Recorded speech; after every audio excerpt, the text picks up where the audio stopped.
Welcome to What's Up, Bolts? I'm Fernando Ramirez. Oh my God, is there a fire on Dan and Dago's chest? What is going on? That cowboy hat wearing, sunglasses donning, son of a gun is Dan and Dago. Look at his chest. It's like he has that Superman crest on his chest. Who is that, Dan? That's right, baby. That is the son of Odin, god of lightning, the right arm they call the gun, Justin freaking Herbert. Our compas over there at Homage hooked your boy up. Look at that. Look at that. I feel so electric right now. And don't you dare bring up that scumbag, the most electrifying man, because he is a stooge compared to my quarterback. But just like that Sham Wow guy, wait, there's more. Look what our boy sent us. Look what they sent me, Frau. You got the son of Odin with one of his number one targets. Oh, here's one of my personal favorites. You know me, I'm old-fashioned. I like this little throwback right here. Right there with the I get the camera angles wrong, but you can see it right there. And you know what's the best part, Frau? It feels great against my skin, almost like a dry fit. It fits like a glove. And just in case you're in the what mood, Frau, I got a little something else for you. A little rattlesnake Texas action. They got it all over there at Homage. What are we even doing? Get in there. So obviously, spoke to Keenan Allen on Wednesday, and I asked him about the connection with him and Justin Herbert. And look, you have a T-shirt about it because I asked him about that little pitch that he had. I'm like, "What's up with that pitch?" That's just the beauty that Justin can do. And look at you wearing a shirt with both of them together. That's beautiful. But speaking about our compas at Homage, obviously, your compas, the four of us are trying to get to El Super Tazón, El Super Bolo, the Super Bowl. And we've teamed up with Homage, and they have so many cool things. They got like Dan and Dago's just showing off right there. Look at him. He's like a model right there. Look at him. He got that Justin Herbert t-shirt. Call your boy an influencer, Frau. Here I come. This person has the son of Odin's face. I feel like my biceps growing by the minute, so tight around my he's like Hulk Hogan. Great. He's gonna. So I'll be like Hulk Hogan. Just start doing one of these, then one of those. I'm fired up. So they got some cool stuff over at Homage. Go check them out. We have a link right here, right below. And it is also below in the YouTube description. Don't forget to check it out in the description below. We got all things Homage. Go check them out. They don't just do Chargers. They do NFL. What? They do WWE. What? And they do 90s references, which we're all fans of. And what fan? I've been saying this. My favorite shirt is on there. What? Topanga was my first crush from Boy Meets World. It is on there. So obviously we've teamed up with Homage because your compas want to make it to the Super Bowl. So go there. Let them know that the compas send you. But wait, like Dan and Dago said, there's more. What? I think I'm cute. I know I'm sexy. I've got the who's that? Oh, I know who that is. That is Gilberto. Wow, what a party you got going on here on What's Up, Boats. Nice music. Thank you, Fernando. Is this what you guys do here? Just, playing grab ass for 5 minutes and then hearing your voice on the show? Or what? That's trademark pending, jackass. Don't even think about it. Sorry. Exactly. But thanks for having me on. What's Up, Boats? This is my debut, right? I know I kind of had a short brief one the other day, but that one didn't count. No, yeah, exactly. Welcome to What's Up, Boats. This is like Willy Wonka's Chocolate Factory. We have it all. We do everything. So definitely good to have you on. Thank you for jumping on with us. And can you tell the folks a little bit more about the compas and Homage and what we're doing with them? Yes, listeners and viewers of What's Up, Boats, bear with us. I know there's a bunch of promos right here. You want to talk some football, Chargers, Titans, but yes, it does get better. We're trying to, team up with Homage. We have a giveaway. Santa Gilberto is here to help you guys. Chargers fans, you know my work from the past 4 years covering the Chargers. I know I'm not doing it anymore. Like Krampus. Whatever you want to call me, this is my time. But I have a giveaway, Fernando. People have been asking, why are you doing a bunch of Rams giveaway? What's going on with Santa Gilberto? Well, here I am. I go to house of Orange, sorry. And What's Up, Boats? Going from show to show.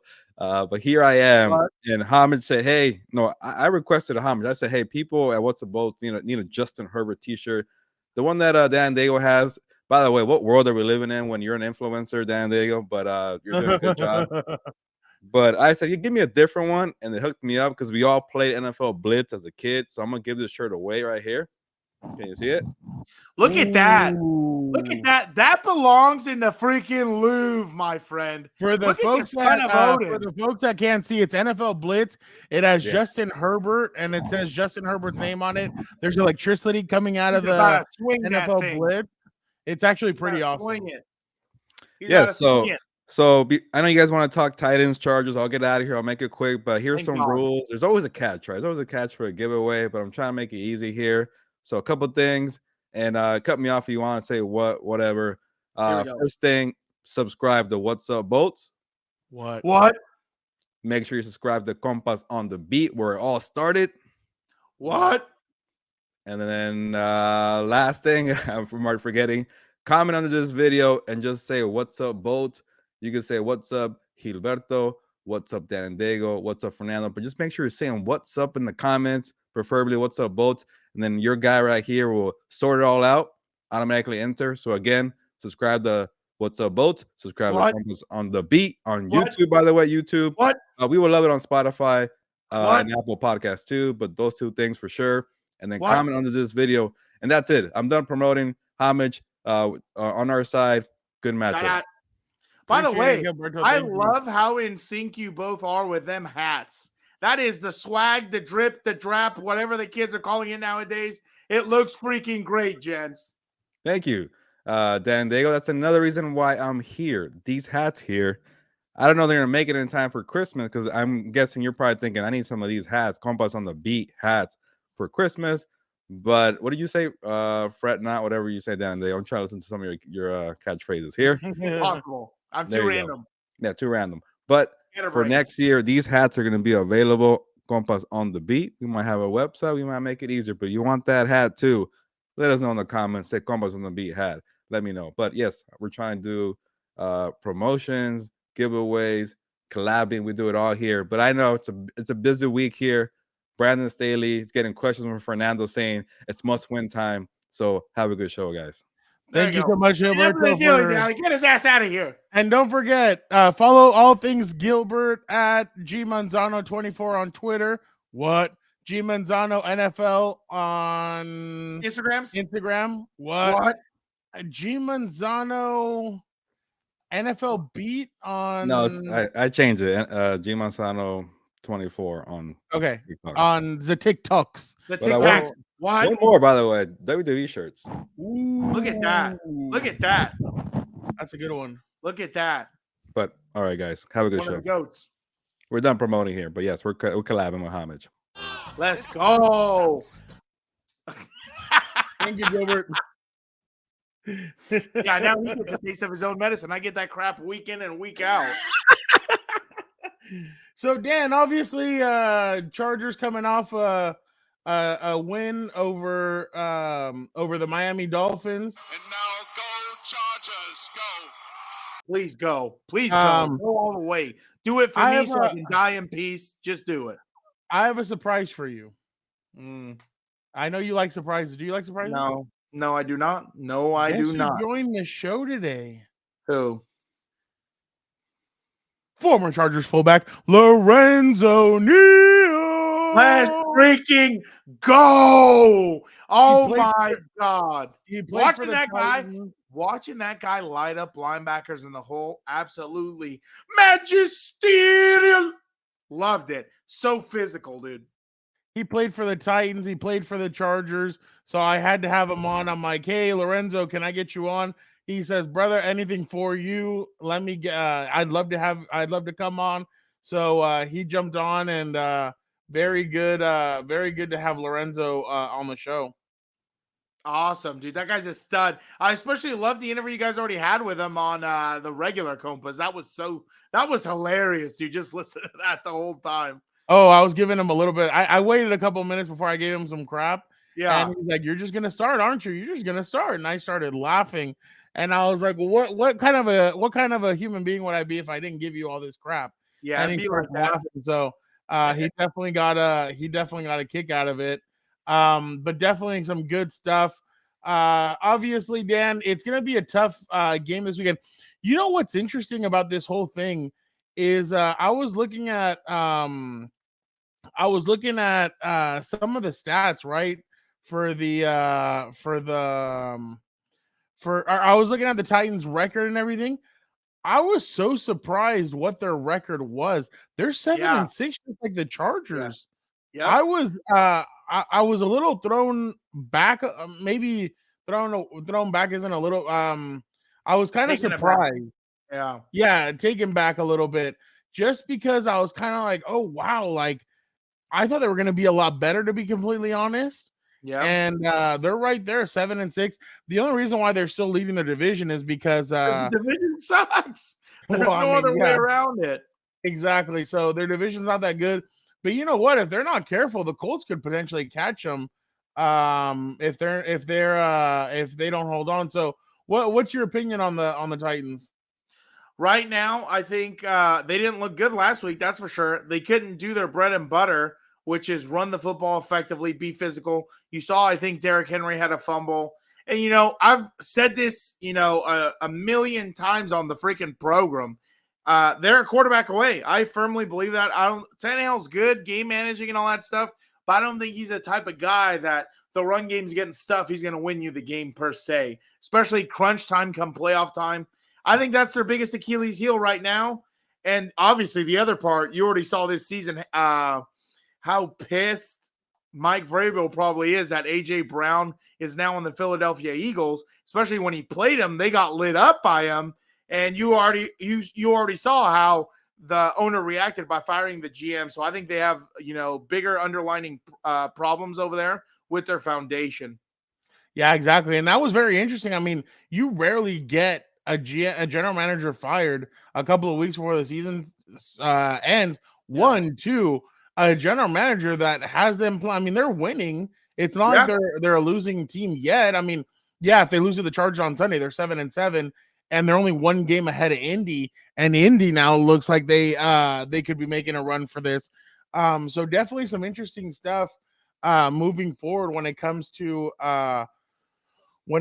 this this Chargers versus Titans game. There's a lot on the line. I mean, it's not going to be an easy game. Both teams have a lot to fight for, and it's going to be This is a playoff preview. This is a playoff preview for now because both teams, number one, are up against the wall because either the Tennessee's in threat, like you said, because they're only, I think you said, a game ahead of the Colts.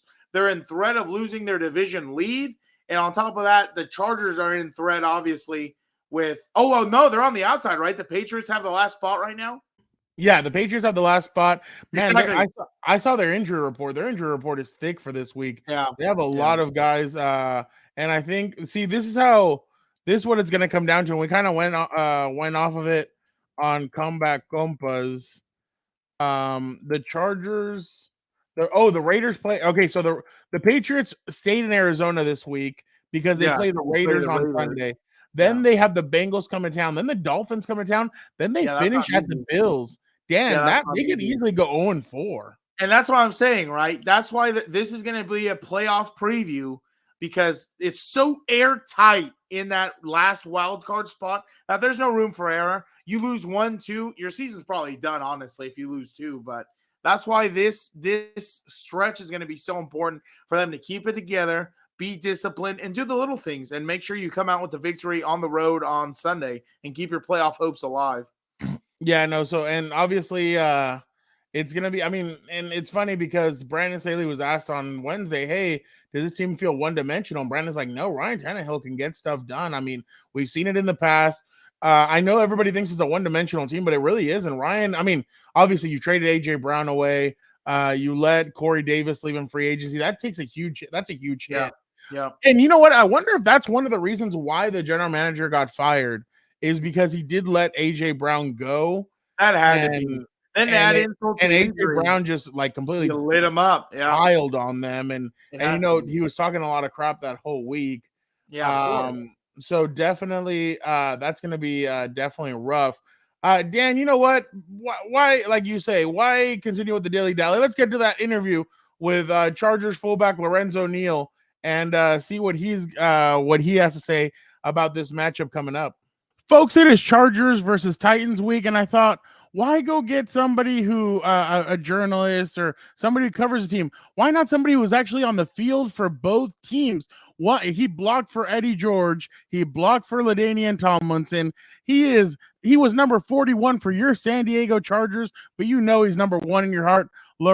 Former Chargers fullback Lorenzo Neal. Lorenzo, thank you so much for joining the show. Anything for you, my guy. You know that. You're my guy. You're my brother from another mother. How you been? I appreciate you, Lorenzo. I'm good. I was hoping to see you maybe at SoFi this year. Or I know that Antonio Gates and LT have a celebrity flag football game coming up, and I thought maybe they'd invite you. But you know what? Flag football is just not Lorenzo Neal's bag. I think you'd be smacking guys around and going back to your old days. So I don't know. Maybe that's why you're not on there. Yeah, I gotta call LT and be like, I'm gonna call him and Gates and say, what the hell? Why aren't they on this flag football list? When is the game? Tell me when's the game. I need to find out all this information before I can give them. It's this Monday. Okay. Yeah. T.O. I think I saw T.O.'s gonna play in it. TJ Hushmanzada, some celebrities and stuff, but I was surprised. No Neal. I was like, come on, like you got to get my guy in there. I think I'm just gonna come down to the game and I'm just gonna crash it, party foul it. That would honestly be amazing to see.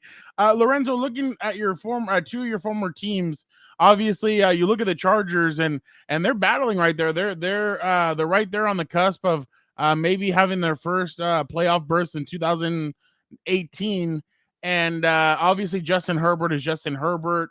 Let me ask you real quick. I know obviously former players in the media, sometimes they say some things and everybody freaks out about it, but I don't know if you heard all the backlash that Justin Herbert's been getting lately from Emmanuel Acho and some other media former players, and saying that maybe Justin Herbert's not as good as we all thought he was and all that. What comes to your mind when you hear stuff like that about Justin Herbert? Let me tell you something, and I say it, and here's the deal. And this is high praise, because I'm going to tell you right now, I don't know the longevity of Drew Brees. Drew Brees is Hall of Famer. Drew Brees is unbelievable. And Drew Brees knows football. And I'm not ever going to say Justin Herbert will ever know as much football as Drew Brees. I'm confident, and I'm candid by saying that, because Drew's intelligent, smart, love him. And I'm going to say the same maybe for Phillip Rivers. But I'm going to tell you right now, and I think Drew Brees, and he's a great guy, and Drew's one of my best friends. I mean, he talks about me in his books. Drew will tell you that this kid is more athletic than him, and he's more athletic than Phillip Rivers. And I'm going to tell you right now, he can get out of trouble better than both of those guys. So I think when you look at it like that, I don't know who was saying that. The guys that were saying, oh, this guy is maybe not because of his demeanor, maybe because he's not boisterous and he all in people's face. He doesn't need to. The guy he is going to be a phenom in this league. And it's too early to compare them to Drew Brees and Phillip Rivers, because those guys, Drew won the Super Bowl. Drew's going to be a Hall of Famer. And Phillip Rivers possibly is a Hall of Famer. Don't know if he is a Hall of Famer, but he's going to be possible. But when you look at this Herbert, if you said, hey, what's the potential? I'm telling you right now, I don't bet against this guy. And I think when you watch the way he commands the huddle, you watch how he moves inside of the pocket, you watch his ability to boot and get things done. If you look at, and I'm just being honest, Phillip Rivers and Drew Brees with this offensive line, because it had a lot of injuries, those guys would get hammered. Look what happened to Tom Brady. Tom Brady's the greatest quarterback of all time. Look at what's going on in Tampa Bay. He's getting killed because his offensive line is a sieve. Yeah. So, but if you look at Herbert, what he's been able to do with less, that's what's impossible. That's what's pretty amazing to me. His ability to keep this team afloat with not having 3 to 4 of his offensive linemen in the starting lineup.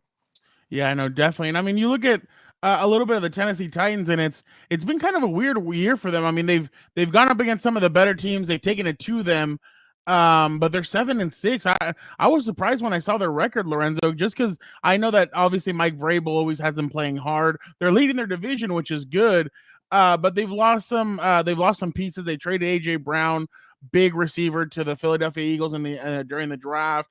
They've made some other questionable moves, and now they sit at 7-6. Lorenzo, besides, I mean, just looking at Derrick Henry, just what makes that guy such? I mean, his size is just incredible. Could you imagine having to be a defensive linebacker and having to smack against that guy for 4 quarters? Yeah, I look at him, he's in the same breath as Eddie George, and he was another great Tennessee Titan. You look at the size of Eddie George is probably just as strong, if not stronger. And the difference between now and then, when we played, running the ball was everything. Now teams aren't ready for the runs. Every time they see Derrick Henry they have to change who they are. They have to change the way they think, because football teams don't run the ball like the Tennessee Titans. So Derrick Henry has a lot of success is because they have an old school coach that says we are going to run the ball no matter what.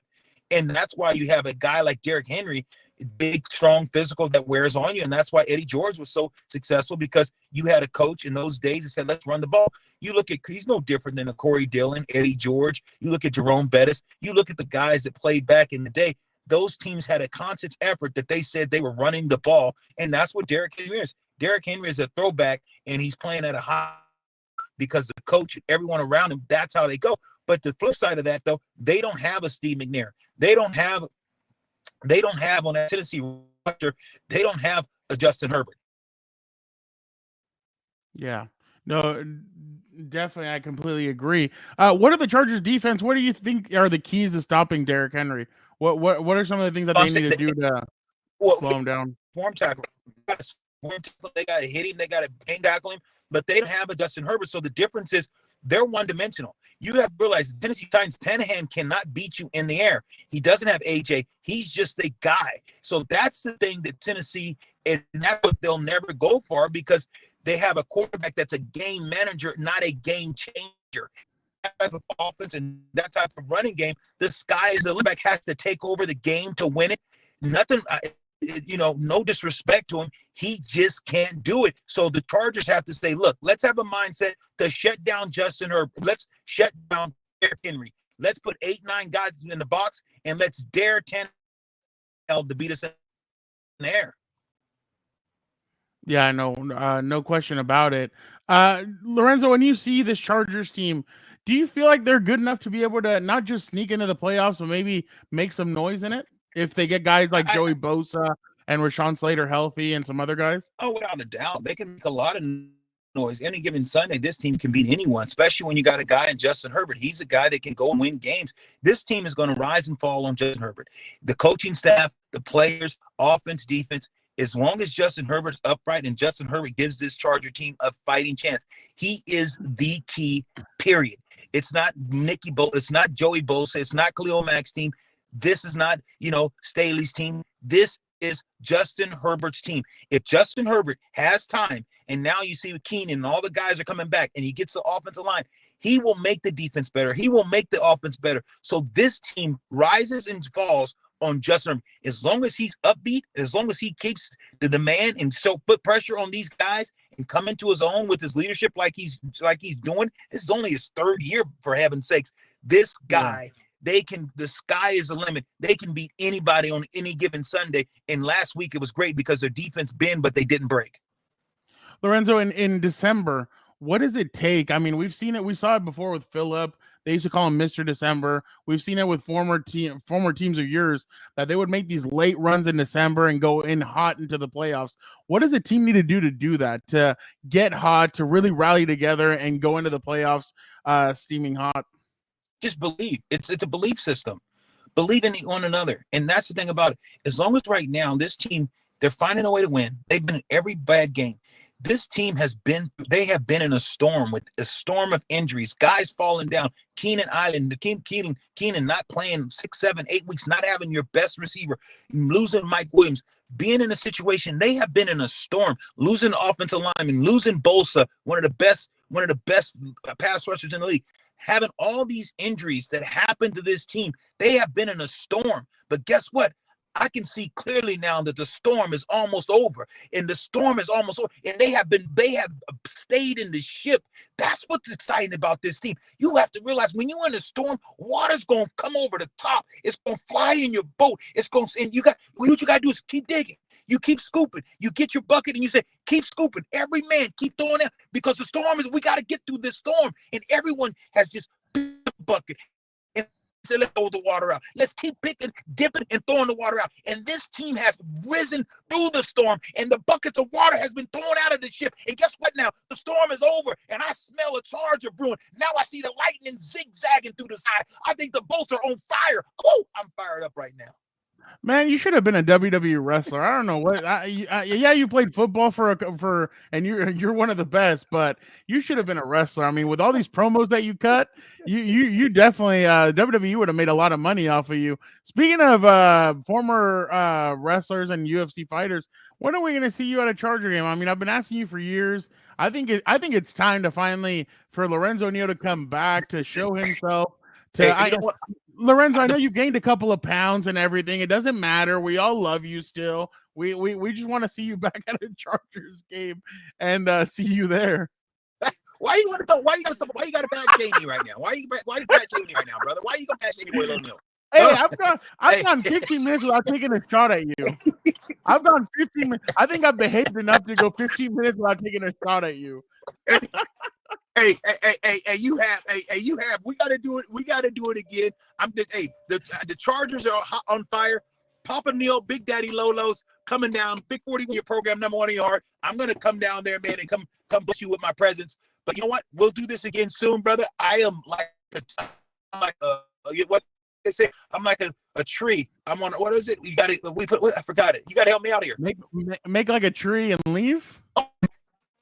And leave, make like a tree and leave. Come on, I'm struggling there. You supposed to just we haven't did this so long. You usually come in and finish my sentence for me. When the big fella was struggling right there, you should have been like, "Low, make like a tree and leave." I'm not going to interrupt my elder either. I can't interrupt my elder. I have to be respectful. Shaming me now. You don't want to disrespect your elder. You fat shamed me for a while there, talking about I don't want to come down because I got to put on a couple lbs. Yeah, I'm looking a little thick and happy. I put on my winter coat, brother. Winter coat. There you go. Well, we appreciate Lorenzo Neal. Lorenzo, we got to get you in the Hall of Fame. That's another thing too. That's your job. That's your Hall of Fame. That should be your job. You get me in the HOF, brother. I want you to start working on that. I love you. We'll chat soon. Obviously, great interview with Lorenzo Neal. He honestly, he cracks me up. Something else. He talked really good stuff about the guy on your chest, Dan, about Justin Herbert and about how athletic he is, how he's able to get past a lot of guys. There was a lot of stuff that I saw on Sunday where there was a guy that was about to snatch the ball away from him. He had he has eyes in the back of his head. He was able to move up. Great pocket awareness. Throws, definitely. So there was some good stuff. Dan, that's why I can't tolerate the disrespect. I hate it. Don't you dare to get clicks on failing programs. Try and run my quarterback into the freaking ground. It ain't gonna happen. It ain't gonna work, Jack. He's gonna make you look stupid every day of the week and twice on Sunday. Dan, I know usually we get you to talk offense, offensive line. I wanted to review a little bit real quick about, you know what, let's go to it first. According to Brandon Staley, he thinks that Michael Davis has done a really good job stepping in the last few weeks for the team. And this is what he had to say about cornerback Michael Davis and about his play in the last few weeks. No, I think Daniel, he's taken that challenge of how I think he, I've talked about the discovery process a lot, and sometimes you have to have time on task, and I think he's been with us now where he can take all those coaching points that have kind of been there since the beginning, but he can really make them come to life now, and I think that he knows how much it can help his game. And I think he can see it. And sometimes when there's a big transition for you, like a big system transition and then a technique transition, it just takes time.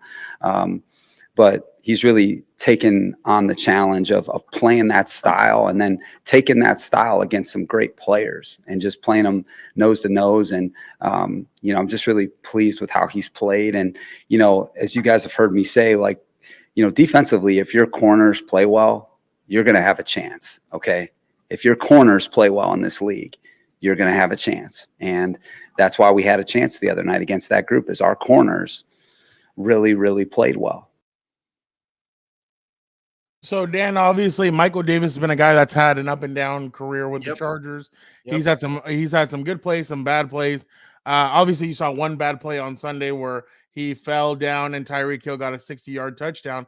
But there were some positives there. That's why they were able to slow down Tyreek Hill, Jalen Waddle, because I saw they were switching him and Asante Samuel up on both of those guys. So each of them kind of got a piece of the other.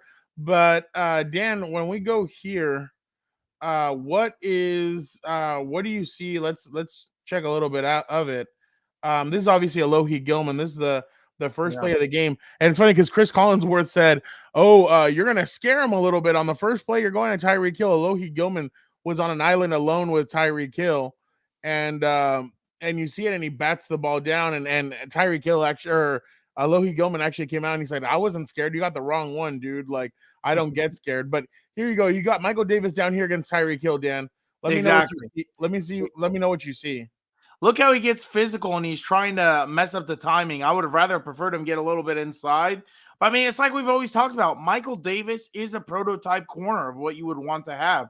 He's tall. I think he's like 6'2", 6'3". I don't even know. I'm sure he has lightning speed. I remember him keeping up with Tyreek Hill when he was in Kansas City. What's always been the biggest question mark about him was his technique at times. His technique at times has failed him, and he would either give up big plays or he would get penalties.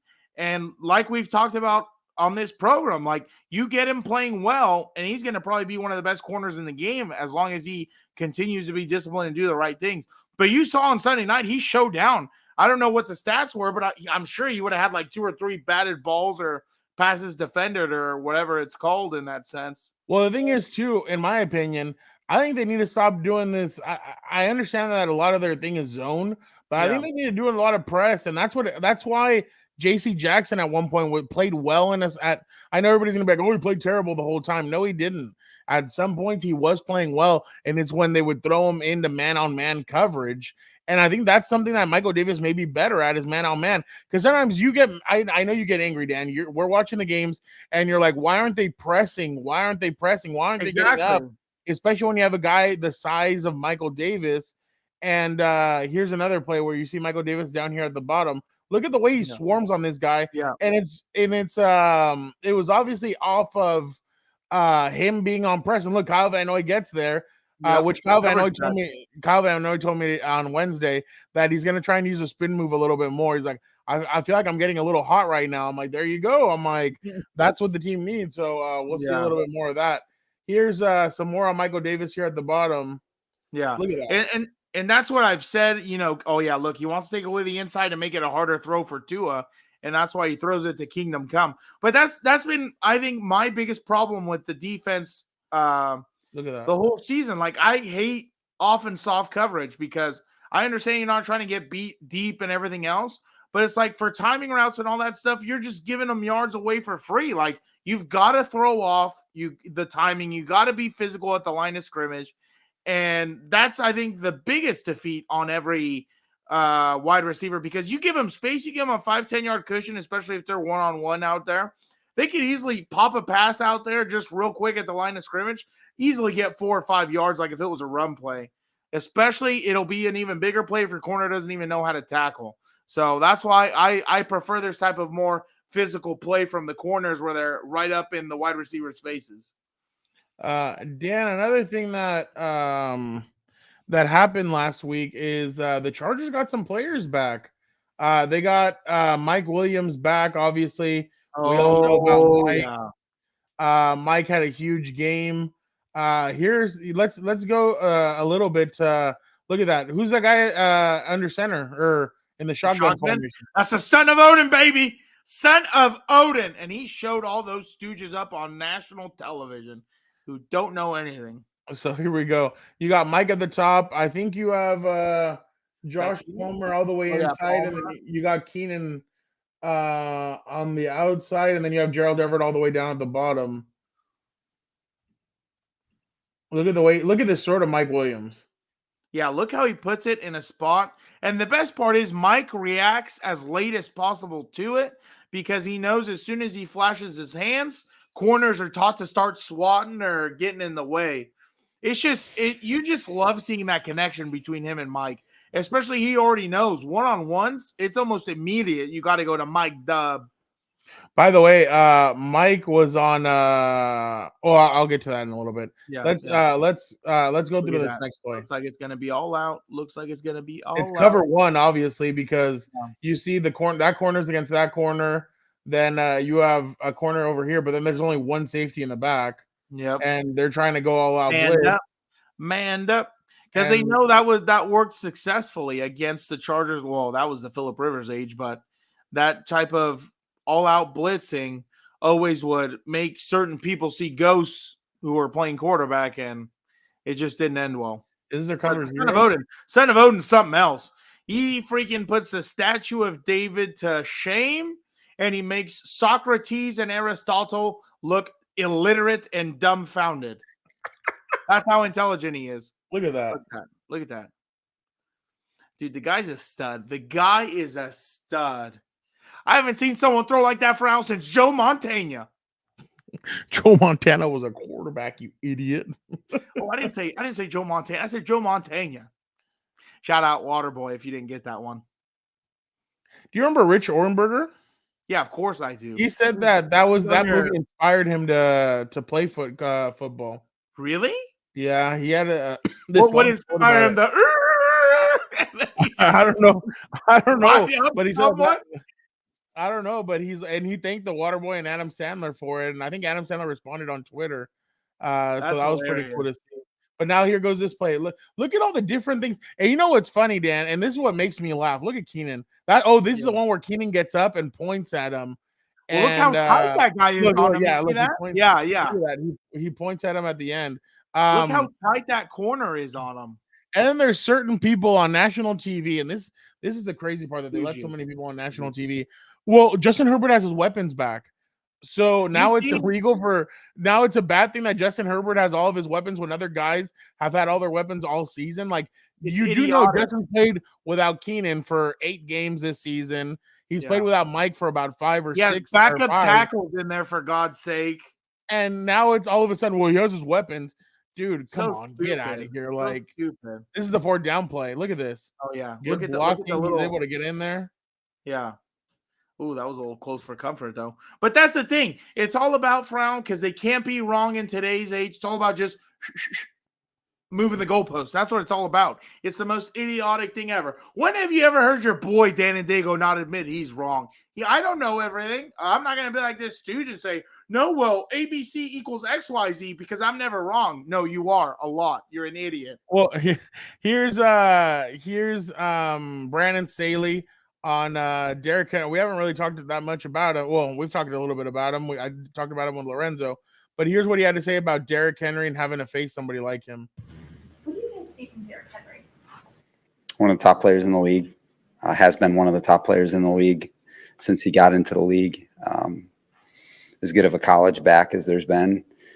And then he's the engine of that team, whether it's running the ball, whether it's catching the football.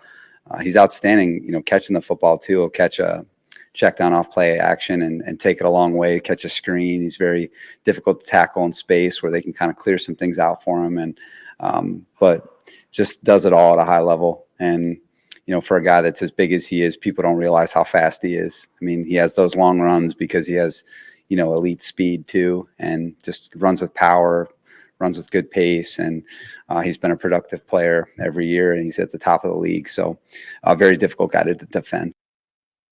You remember the fridge Frown? I think that was his name. Yeah. The 85 Bears. Yeah. How everyone feared when he would come onto the game on offense to get those short yardage games. That's essentially what Derrick Henry is on steroids. Because while the fridge, I think, was a defensive tackle, he didn't have as much speed. It was all about physicality and power.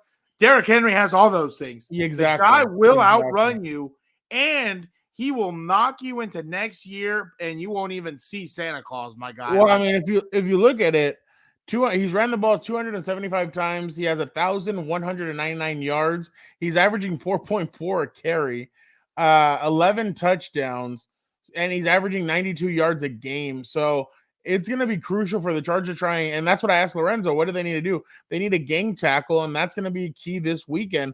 Because, look, Ryan Tannehill, is completing 65% of his passes for 2,300 yards. He's only scored 13 touchdowns and he has 5 interceptions. So there's nothing really like That's the key. Make yeah, Ryan Tannehill beat you. exactly. The thing you can't do against Derrick Henry, you cannot tackle him at his shoulders. You have got to get under his waist and try and drag him to the ground.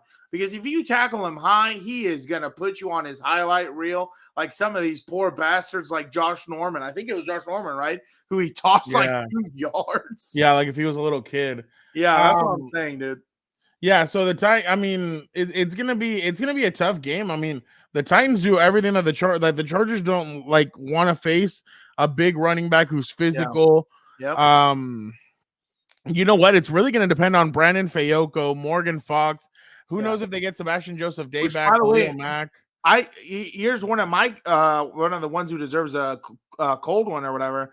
I think Morgan Fox has been a very solid addition this year.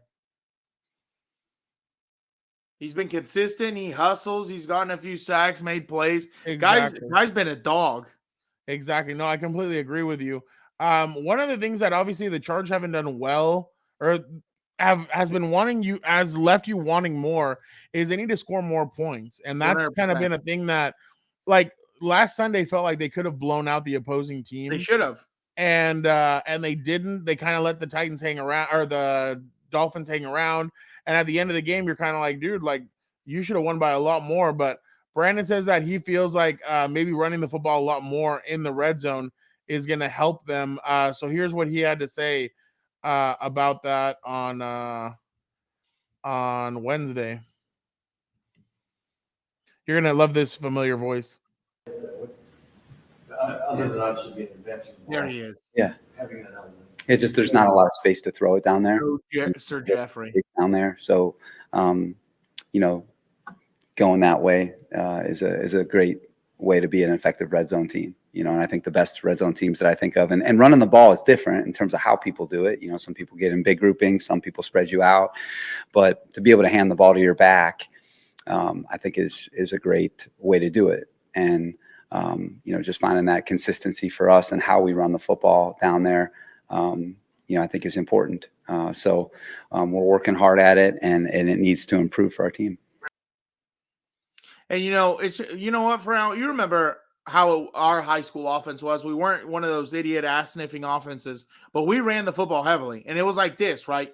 Our head coach broke it down to this like this. There's so many. Here are the options of what happens in a pass.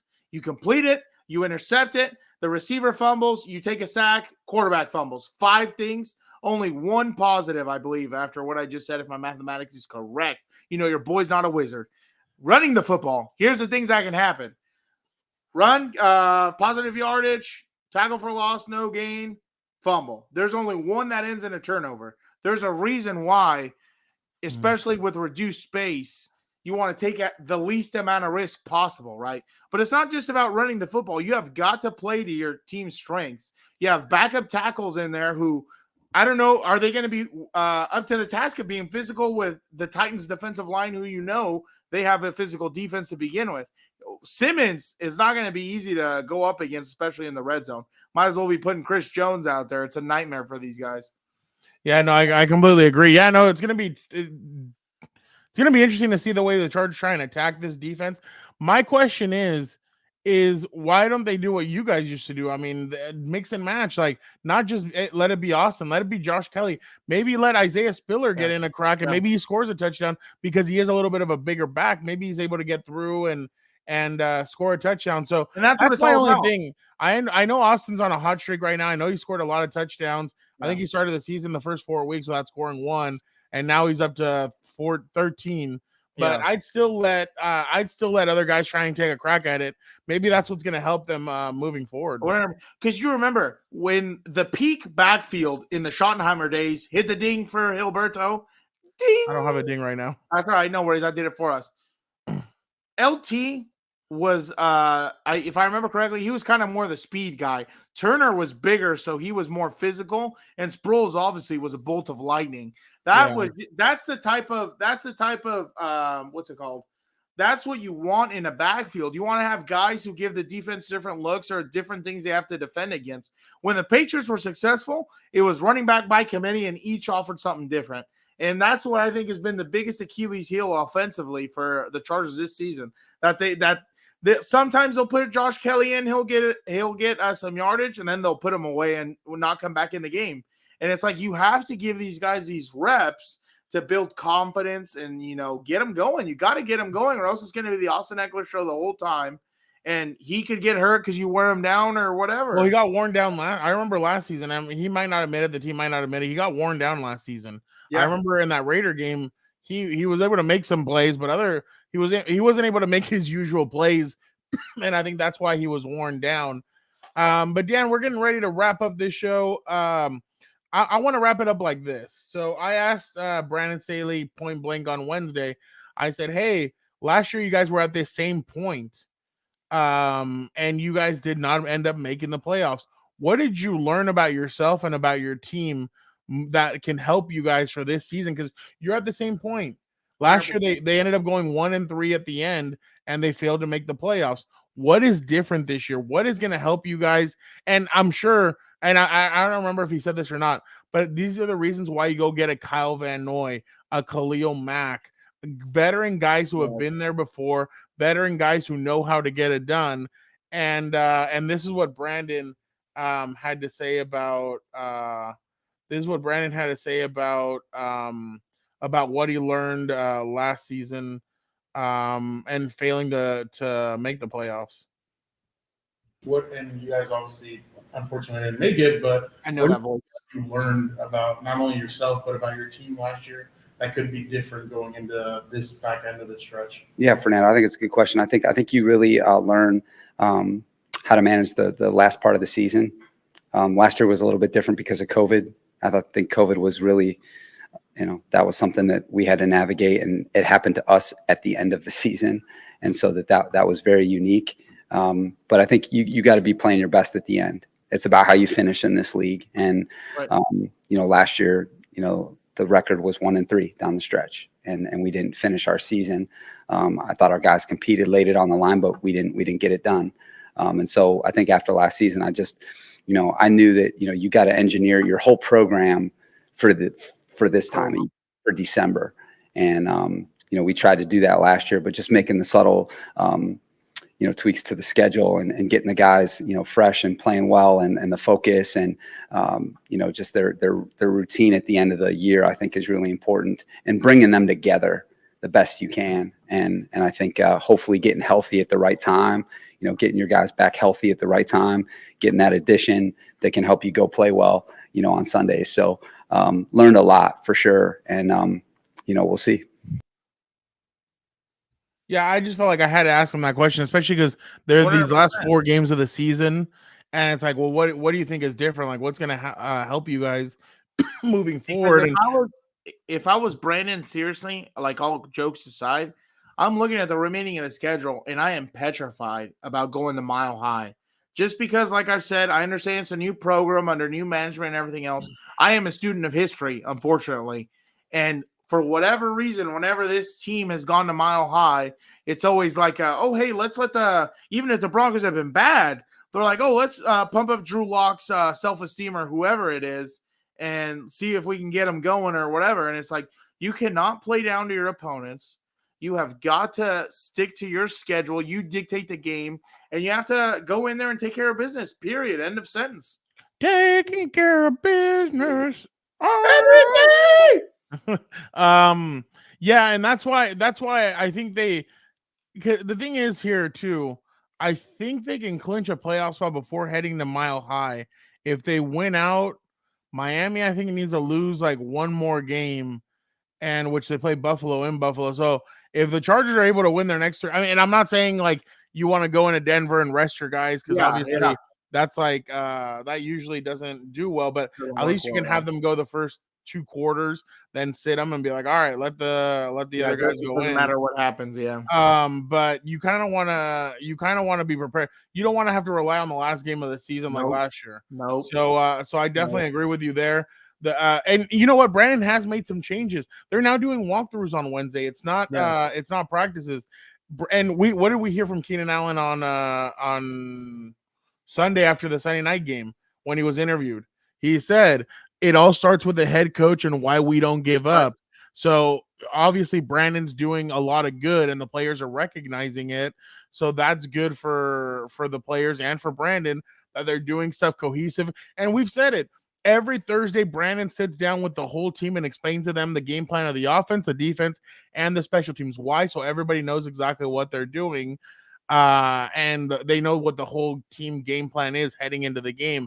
So it's going to be interesting, Dan. I mean, if you're the defense, you need to stop. You need to make Ryan Tannehill beat you, 100%. in my opinion. So it's going to be interesting. 100%. But all right, let's get to it now, Dan. X Factor fantasy player to watch for this weekend. Which one, fantasy player or X Factor? Fantasy player. Okay, fantasy player. Fantasy player to watch. It'd have to be Derrick Henry. You know, you're going up against the Chargers defensive front who has taken injuries. They're down probably Sebastian Joseph Day. It's not official yet if he's playing or not, right? He was limited on Wednesday, so that's actually a good sign heading into the week. If he was limited on Wednesday, he might play. The only one that didn't practice was Derwin James. Oh well, that's a big loss there too, especially in the run game. He might. We don't know if he's going to play or not. Then Austin Johnson's down, and I think there's another one who's missing, right? Christian Covington. There you go, Christian Covington. You have injuries up front, and that's going to be the biggest, factor going into this game because you're facing a not very good Chargers run defense. So in my mind, if I am whoever the offensive coordinator for Mike Vrabel is, I'm saying, okay, here we go. We're going to pound the freaking rock. We're going to punish them up front. There it is. We're going to punish them up front until they're fatigued. They want to quit. They don't want to go. They don't want to answer the bell. And then after that, you're going to start play actioning them. So that way they're biting so hard because they're so afraid of the run that it's going to be wide open in the middle of the field right there the whole time. Easy completions for Tannehill. And that would be the whole game plan for me. Derrick Henry, for the Titans to win this game, Derrick Henry needs to be freaking dominating these guys. I'm going to go Mike Williams. I'll say Mike Williams has another big game. I'll say Mike Williams gets over 100 yards. Mike is a couple of he's I think 350 yards away from 1,000 on the season. He could get 1,000 yards and have missed 4 games and a half. So that'd be pretty big for him. So I'll say Mike Williams gets over 100 yards, scores 1 touchdown, and I'll say he's my fantasy player. He's been the road X warrior. Factor this week. X Factor this weekend. I think X Factor is going to be I'm going to go with the middle linebackers, Kenneth Murray and Drew Tranquil. If they can fill the holes correctly and maybe not tackle straight up, because I understand that's a huge task, but at least hold freaking Derrick Henry at the line of scrimmage or, 1 or 2 yards ahead. That way you limit the exposure, you limit the yards he gains, and you obviously protect your DBs by not having them make those tackles because that could play a big factor too. If your DBs have to come up and tackle, God only knows what it's going to be like them trying to tackle essentially an offensive lineman on steroids over there because that is a freaking man. That is like trying to tackle a Chevy Silverado at full maximum speed. And, those two have got to be huge this game, especially in the run game. Yeah, I agree with you. I think the defensive line is going to be key this game. Braden Fayoko is going to be my Braden Fayoko, Joe Gaziano, Morgan Fox. I think those guys are going to be the X factor this weekend.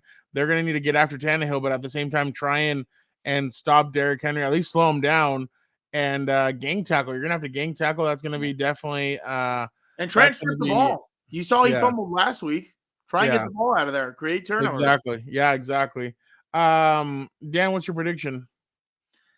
I am so conflicted, but forgive the bias on the shirt, but I think the Chargers are going to ride off that high of beating a very good and talented Miami Dolphin team on Sunday Night Football. I think they're going to ride that high end of this week, and they're going to get another W. I'll say that the Chargers win as well. I think, you know what? I was going to go with I'm not going to lie. I was going to go with the Titans. But then I started looking through the Titans, and they're on a 3-game losing streak.